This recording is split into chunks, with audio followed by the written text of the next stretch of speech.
Ug mao din ang mga ganap atong niaging Huwebes nga nagkapamana ta kay di off na to no. Nakatira dita og kanang unang isda nato nga mulmol 3 gramos. Bawal ko ning isda pero daghan man kay sa merkado unsa mo klaro ani ay. Og dire nakatira po ta og kanang kitong samaral or buras kuno sa uban sa mga ni-comment atong mga video nako. 4 gramos. Lami kini siya isda ang makatunok.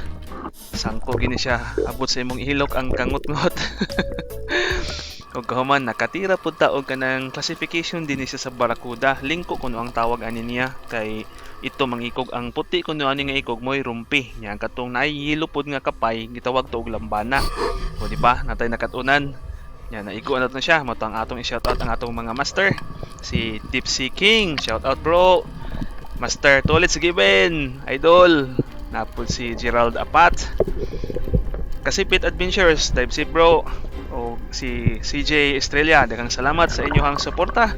Ug mo na ni, hapit pa jud ko hambata, may ganigay na ligay na to nya na luya na pud kay siya manang wa na kayo ka atraka. Ug ato na secure ang ato ang 6.2 kilos nga lingko kuno lingko.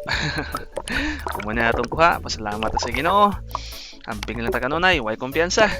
Dive safe always, to God be all the glory, and God bless us all.